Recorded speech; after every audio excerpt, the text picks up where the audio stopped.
Bonjour et bienvenue. Dans cette vidéo, je vais vous expliquer comment jouer aux courses. Vraiment, on va faire du pas à pas. On va aller sur différents sites. Je vais vous expliquer comment je me sers de la musique, comment je me sers du favori, sur quel site aller et comment faire pour gagner facilement des courses. Alors oui, ça ne sera pas des gros gains parce que ça ne sera que du placé, mais vous allez voir comment ces gains peuvent monter relativement vite. Donc, on passe tout de suite derrière l'écran. Donc évidemment, pour vous montrer comment fonctionne cette méthode, je suis obligé d'aller sur une réunion qui s'est déjà passée, car nous avons besoin de savoir quel est le favori et surtout la cote du favori. Donc j'étais sur une course du 31 décembre 2002 et j'ai choisi la R1C2. Je n'ai pas choisi la R1C2 au hasard. C'est une course qu'il y a entre 8 et 12 partants. Pourquoi entre 8 et 12? En dessous 8, ce sont seulement les deux premiers qui sont payés, ça devient plus risqué. Au-dessus de 12, le pourcentage de chance de voir arriver le favori dans les trois premiers est beaucoup moins évident. Donc ça devient aussi trop risqué. Et des courses entre 8 et 12 partants, il y en a pratiquement tous les jours. Elles ne sont pas toutes jouables.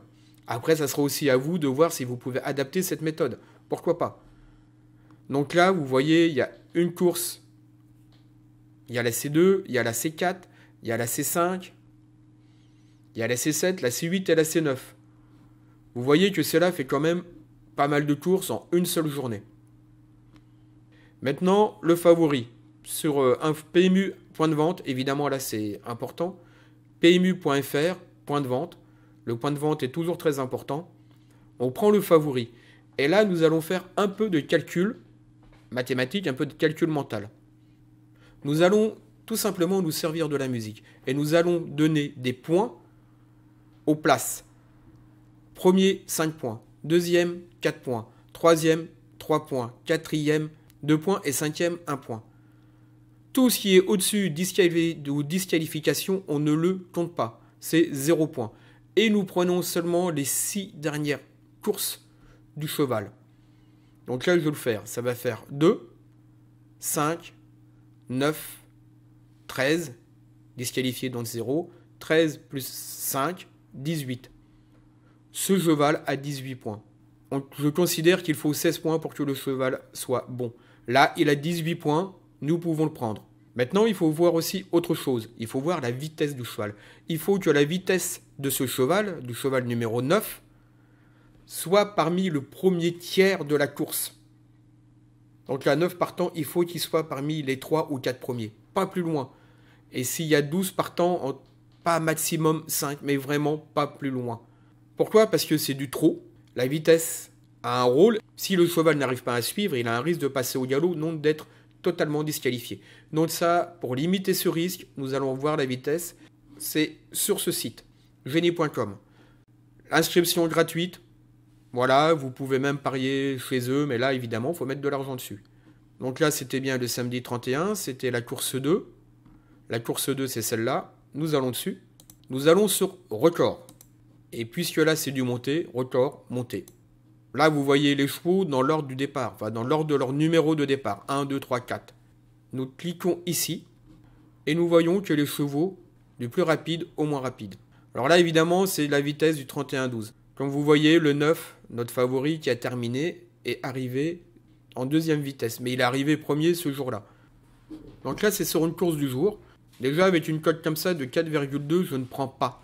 Je prends que les cotes inférieures ou égales à 3. 4,2, c'est trop haut. On zappe la course. Et surtout qu'il y a 1, 2, 3, 4, 5. Il y a 5 favoris, c'est aussi dangereux. Après, vous avez des réunions comme celle-là où vous n'avez pas assez de renseignements sur le cheval, sur la musique de cheval. Il n'a fait que 2 courses. Alors oui, il y a de fortes chances qu'il arrive parmi les 3 premiers. Mais nous n'avons aucune certitude quant à sa capacité à rester au trot sur une course. Il n'a seulement fait que 2 courses. Donc comme vous voyez, cette méthode de jeu est très simple. Après, il faut avoir la bonne gestion pour ce que je fais sur ce système de jeu, étant donné qu'il y a très très peu de courses, 1 ou 2 maximum par jour, de toute façon suffit. C'est que si je mise 10 € que le cheval rapporte, on va dire 1,3, ça va faire 13 euros.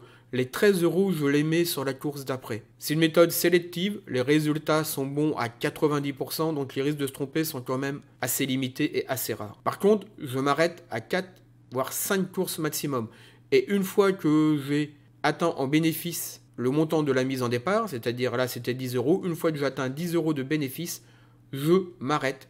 Je repars sur une nouvelle gestion de 10 euros et ainsi de suite. Si vous avez des questions, n'hésitez pas à me laisser des commentaires, à demander même un rendez-vous avec moi-même, à m'envoyer un message, tout sera en lien sous la vidéo. Cette vidéo est maintenant finie, je vous dis au revoir, merci et à bientôt.